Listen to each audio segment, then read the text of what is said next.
Saludos oyentes de radio, gracias por escucharnos en la noche de este lunes 21 de noviembre del año 22. El concepto Guerra Fría ayudó a explicar a la perfección ese periodo de la historia que iba, a grosso modo, desde el fin de la Segunda Guerra Mundial hasta la desaparición de la Unión Soviética. Como las dos superpotencias nucleares que mandaban en esa etapa del siglo XX, Estados Unidos y la URSS, no se podían permitir un choque bélico directo, porque eso supondría el fin de la humanidad, o casi. Lo que desarrollaron fue una guerra fría en la que los escenarios de batalla eran otros. Ya no era el campo de batalla, sino, por ejemplo, las grandes citas deportivas.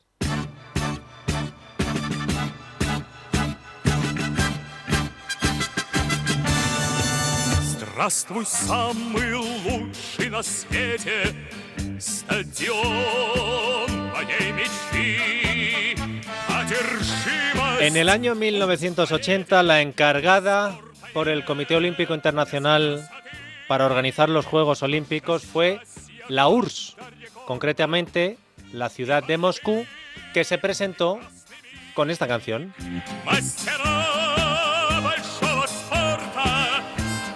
Pero tener la responsabilidad de organizar los Juegos Olímpicos, ¿verdad?, símbolo de la paz, la fraternidad, la concordia, no impidió al ejército soviético invadir unos meses antes de la celebración de los Juegos, en diciembre de 1979, Afganistán. Estados Unidos, la otra gran potencia en la Guerra Fría, reaccionó ante esta invasión anunciando que si el Kremlin no retiraba sus tropas de Afganistán, ellos no acudirían a los Juegos. Ir a los Juegos de Moscú sería poner un sello de aprobación a la política exterior de la Unión Soviética. Esto es lo que dijo el entonces presidente estadounidense Jimmy Carter. Carter le pidió no a la Unión Soviética, que sabía que no iba a hacer nada, sino al COI, al Comité Olímpico, la suspensión de los Juegos. Pero el COI no estaba por la labor y a través de el entonces presidente dijo que solo la Tercera Guerra Mundial provocaría la suspensión de los Juegos. No estaba mal, ¿no? A unos meses de la inauguración de los Juegos de Moscú 80, Estados Unidos no se arruga y anuncia que ninguno de sus deportistas acudirá a la cita. De hecho, el que lo haga perderá la ciudadanía y no podrá volver al país. Canadá fue el primero en sumarse al boicot de Estados Unidos. Y las presiones para tratar de hacer cambiar de opinión a Estados Unidos y Canadá fueron terribles. Curiosamente, desde el Club Bilderberg, los poderosos trataron de convencer a Estados Unidos y a Canadá de que cedieran ellos. Pero Estados Unidos dijo, el que tiene que ceder es el que ha invadido Afganistán. Y finalmente no acudió a los Juegos de Moscú 80. Ni Estados Unidos, ni Canadá, y en total otros 80 países decidieron no mandar atletas bajo su bandera. La mayoría siguiendo la petición de Estados Unidos de hacer un boicot a la Unión Soviética. El debate interno que se suscitó en cada país provocó una tremenda polémica porque muchas federaciones deportivas estaban en contra de no mandar a atletas a esta cita tan importante, la más importante cada 4 años, después de haber estado, imagínense, meses y meses y meses entrenando y dedicándote a algo que a lo mejor sabes que no se va a volver a repetir. Era un dilema deportivo, pero también estaba ahí el dilema político, la Guerra Fría, el enfrentarte a los que tú crees que lo están haciendo mal. En Alemania Occidental, la República Federal de Alemania, la Alemania democrática de verdad, no la RDA, el debate lo zanjó el entonces canciller Helmut Schmidt. Dijo lo siguiente: a Berlín lo defienden los soldados estadounidenses y no el presidente de la Federación de Balonmano. Claro, con los soviéticos controlando la Alemania comunista y Berlín todavía con un muro y alambradas, no hubo que decir nada más. Los Juegos Olímpicos de Moscú de 1980 fueron un fracaso y sirvieron para que también se visualizara la unión del mundo libre frente a los totalitarios soviéticos. 4 años después, la Unión Soviética, que estaba muy herida, quiso devolverle la jugada a los Estados Unidos y anunció el boicot a Los Ángeles 84.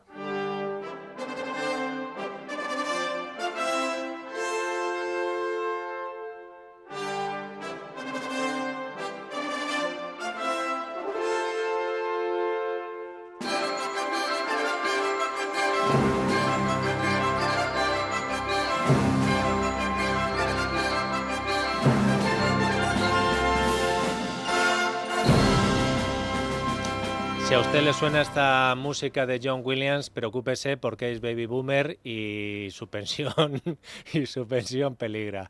El problema de los rusos es que su boicot a Los Ángeles 84 no tuvo tanto seguimiento como el boicot de Estados Unidos a Moscú 80. Al final se sumó una docena de países y algunos de sus aliados, como por ejemplo Rumanía o Yugoslavia, decidieron acudir a los Juegos de Los Ángeles, que terminaron siendo un éxito. De hecho, los españoles nos acordamos muy bien de que Yugoslavia fue, porque les ganamos en la semifinal de baloncesto y luego los Nikis hicieron aquella canción de España va ganando a Yugoslavia por 20 puntos arriba. Así se libraba la Guerra Fría en el siglo XX. Y así ganaron la Guerra Fría los Reagan, Thatcher, Juan Pablo II, Oleg Walesa. Así ganaron la Guerra Fría al comunismo. Esto era en el siglo XX. En el siglo XXI, la Guerra Fría 2.0 se juega, digamos, de otra manera.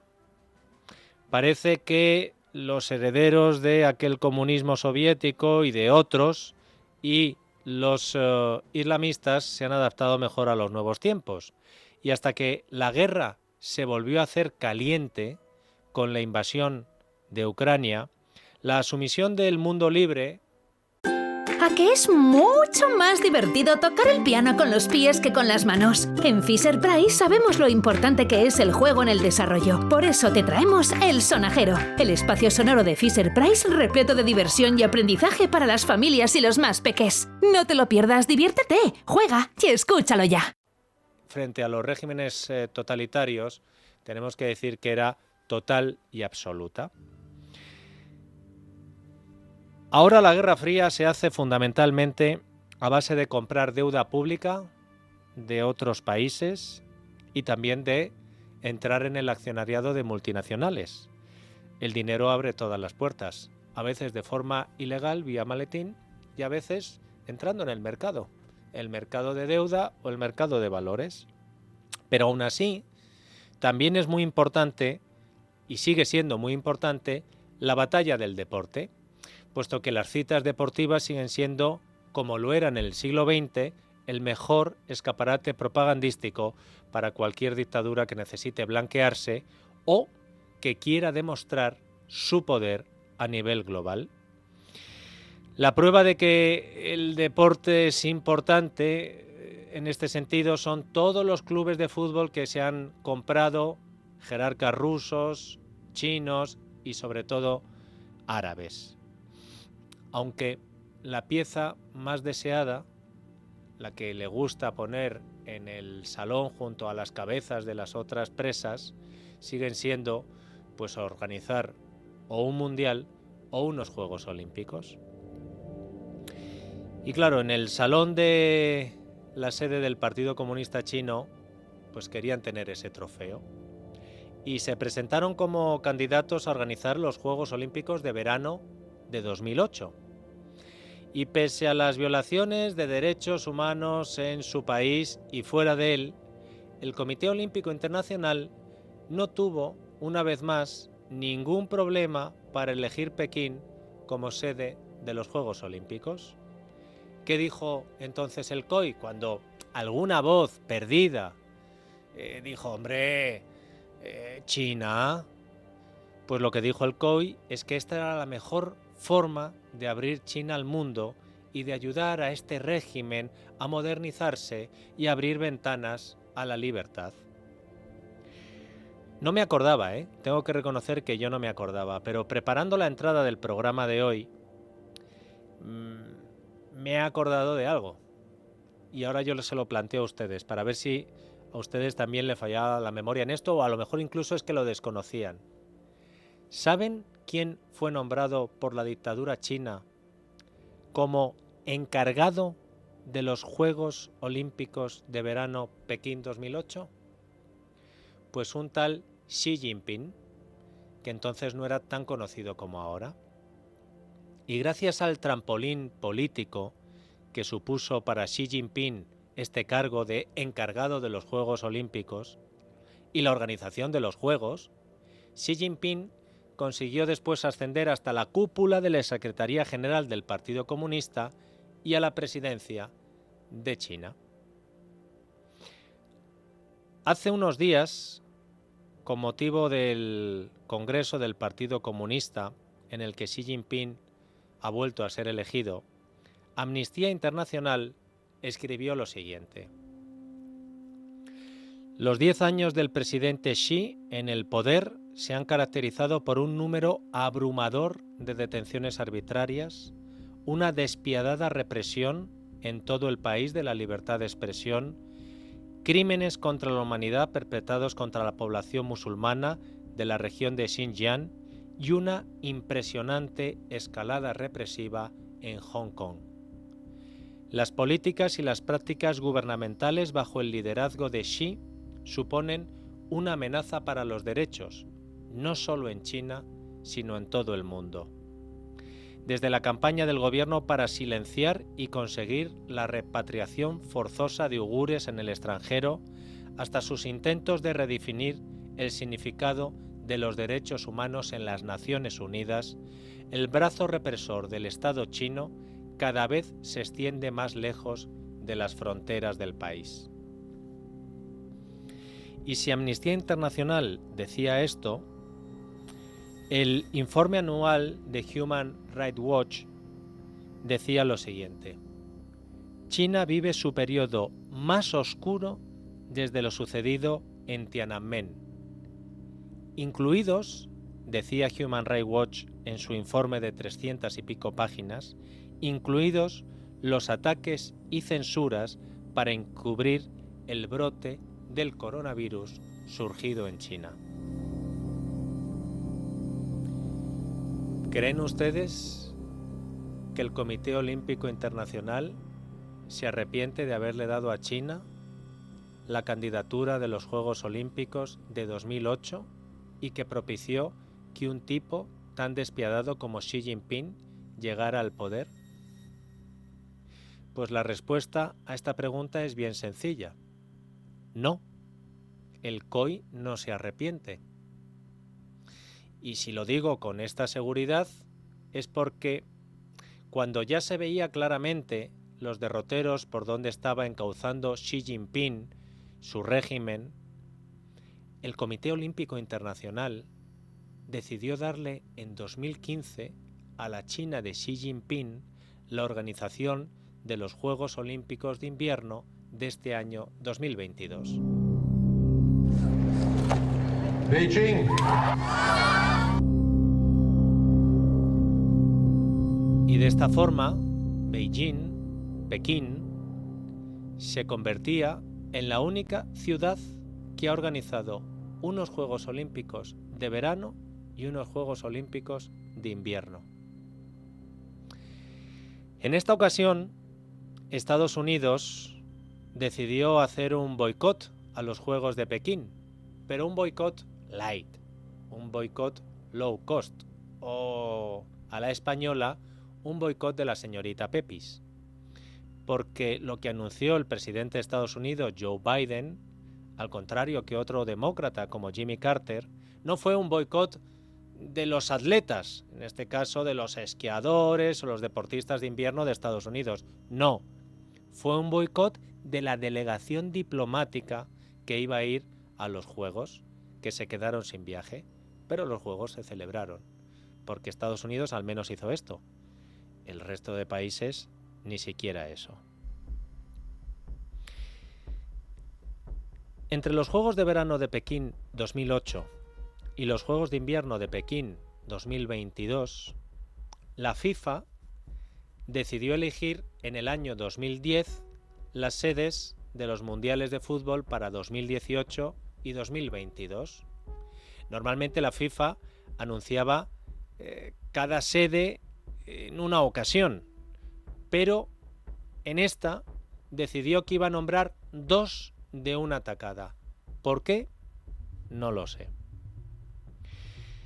Lo que sí sé es que por una norma no escrita se había decidido que Europa no podía organizar 2 mundiales de manera consecutiva, así que debía alternarse un mundial en Europa, un mundial fuera de Europa.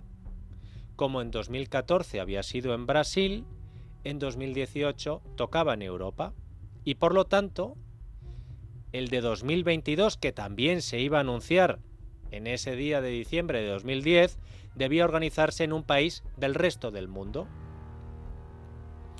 La candidatura mejor valorada para organizar el Mundial 2018 era la de España y Portugal. Lo tenía todo. ¿A ustedes qué les voy a contar? Estadios de fútbol de primera ya construidos, tanto en España como en Portugal. Infraestructura hotelera high class, tanto en España como Portugal. Y el buen clima asegurado.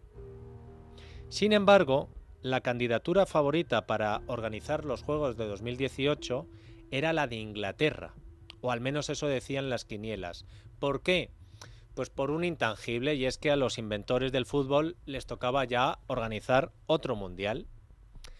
Eran tan favoritos, o al menos los ingleses se creían tan favoritos, que en la ceremonia de designación que se celebró en 2010, la delegación inglesa llevó nada menos que al príncipe Guillermo.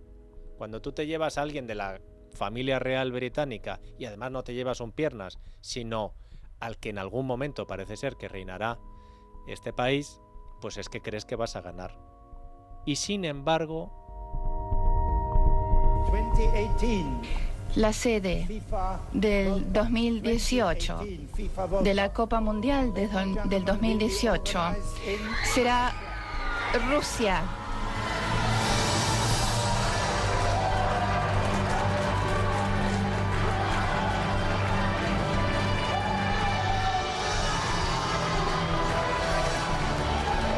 Para que ustedes se sitúen en el contexto geopolítico, esto que acaban de escuchar fue en 2010. Joseph Blatter anunciando en 2010 que le daban el Mundial de 2018 a Rusia. Luego le darían también la Eurocopa en San Petersburgo de 2020, pero esa es otra historia.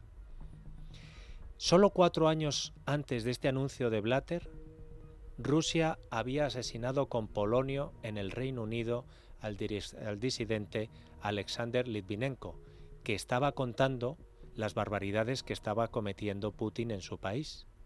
Pues no tuvo problema y, como en las películas de James Bond, Putin mandó a sus agentes, compañeros del KGB, a matar en suelo británico a Alexander Litvinenko. Y este es solo un ejemplo, por citarles el más mediático, de las que estaba liando la Rusia de Putin en medio mundo.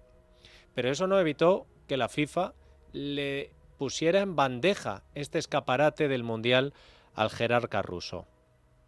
Después de la elección de Putin, aquel día de 2010, como les he dicho, en la misma ceremonia la FIFA había decidido que iba a anunciar también la sede que organizaría el Mundial de 2022.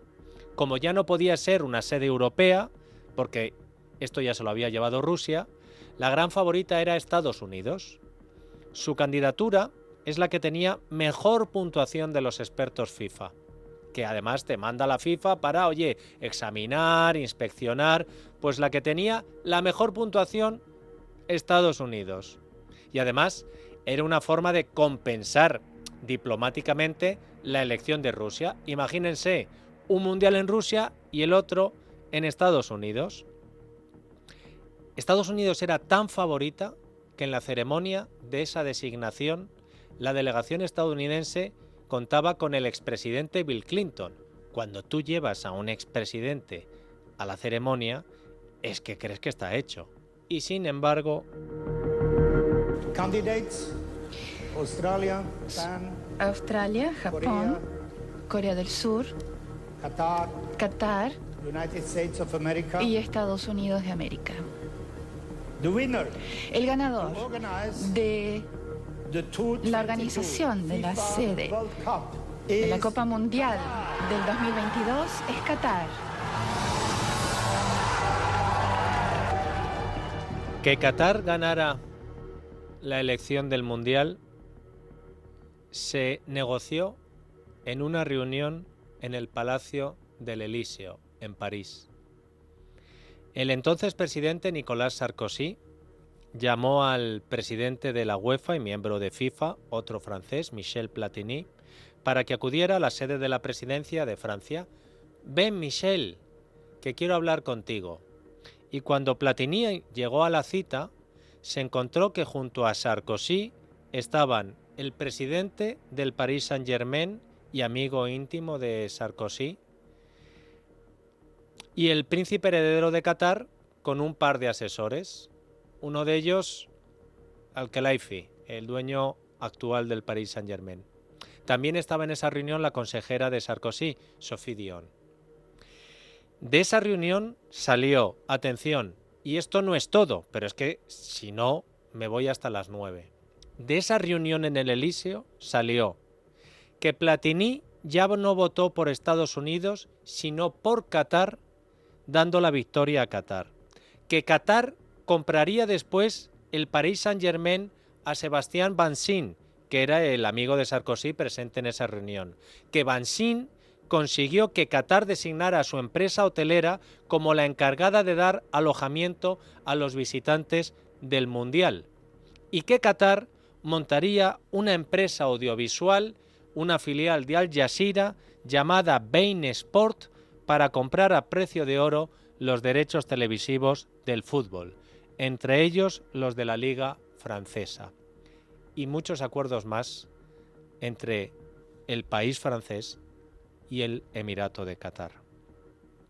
Tiempo después, Platini y esa consejera de Sarkozy que les he citado antes fueron detenidos, acusados del supuesto amaño de la votación de Qatar.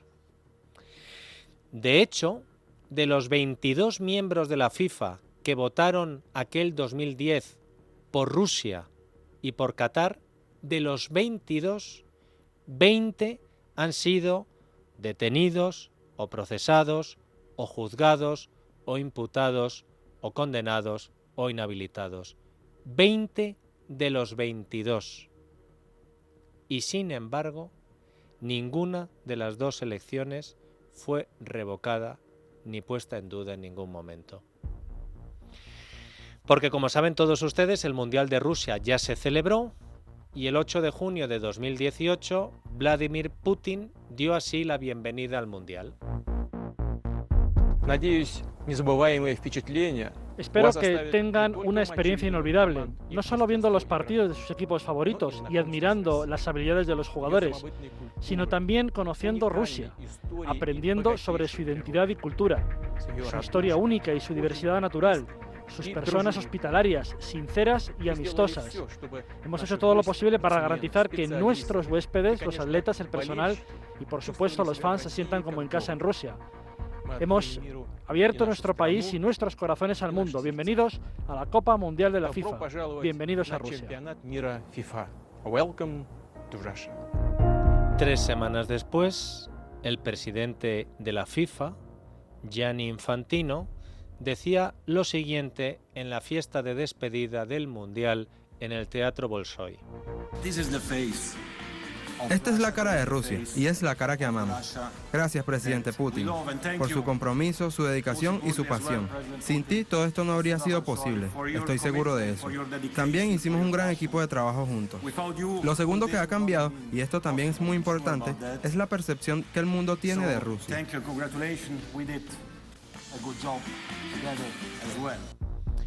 Gracias, Putin, por tu compromiso, por tu dedicación, por tu pasión.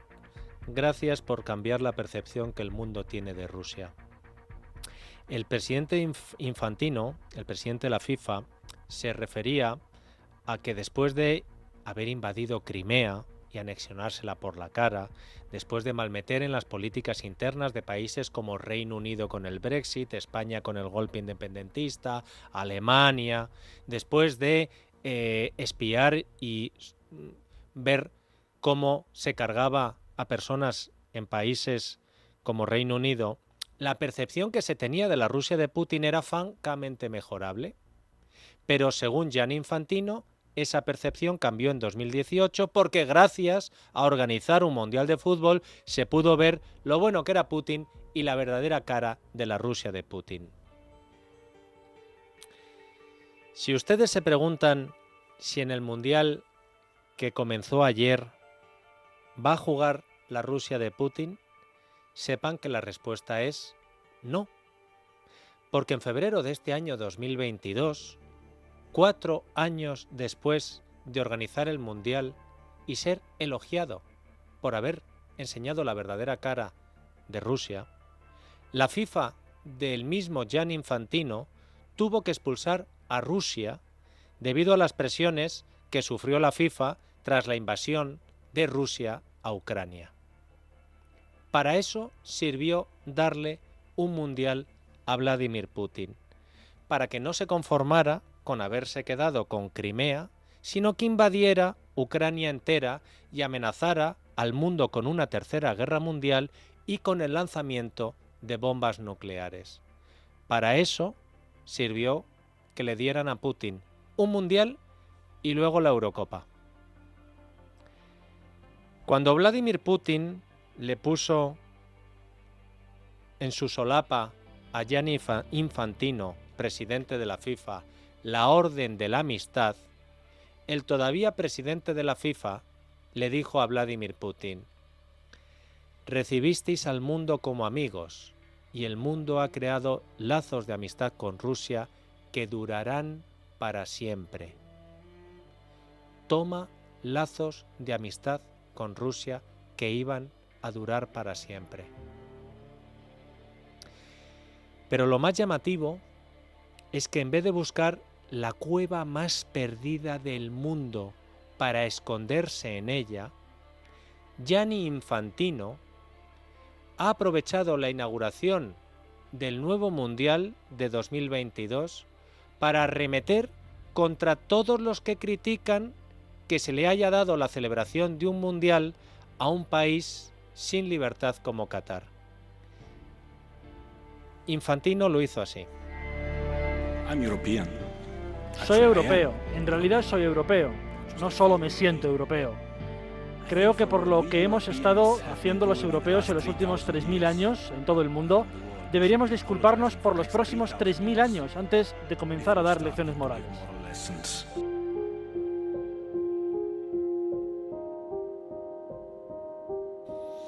Hombre, yo estoy con Infantino en que hay europeos que deben pedir perdón por muchas cosas, aunque puede que en lo que no coincidamos es en las cosas por las que deben pedir perdón. Yo creo que algunos dirigentes de países muy importantes del mundo libre deben flagelarse públicamente por o bien rendirse o bien dejarse comprar por los líderes de las peores dictaduras que pueblan el planeta. Por eso sí deben pedir perdón, y no 3000 años, sino más. Pero por no ser como la Rusia de Putin, la China de Jinping o el Qatar de Al-Thani, los europeos no solo no debemos pedir perdón, sino que debemos presumir públicamente, sin complejos, ante el resto del mundo. A ver si cunde el ejemplo. Que haya recordado esto no significa que yo no vaya a ver el Mundial. Yo creo que cada uno tiene que ejercer sus responsabilidades desde los cargos que ocupa. Y mi responsabilidad como periodista era la de llevar denunciando esto desde esta casa, que para eso, entre otras cosas, surgió. Yo, si puedo, veré los partidos que me interesen del Mundial y espero disfrutar de muchos partidos de España con mis hijos y emocionarme al escuchar el himno con ellos. Imagínense el España-Alemania del próximo domingo. Bastantes cosas nos ha robado ya la pandemia estos años como para renunciar a más, pero hay una cosa más importante que ver un partido de fútbol. Lo más importante es ser conscientes de que ya está bien de dejarse insultar por ser europeo y vivir en una democracia liberal. Ahora resulta que somos nosotros los que debemos pedir perdón por lo sucedido en el pasado, hace 1000 o 2000 años, y que debemos hacerlo los 3000 años que vienen. Y que debemos hacerlo para que si nosotros pedimos perdón por nuestro pasado, olvidemos de los que sobornan, asesinan, discriminan, persiguen, ejecutan, lapidan en el presente. Ojalá la victoria moral, y espero algún día que real, de la Ucrania de Zelensky sobre la Rusia de Putin sirva por lo menos para que los ciudadanos del mundo libre no volvamos a dejarnos dar una sola lección más por los Gianni Infantino de turno.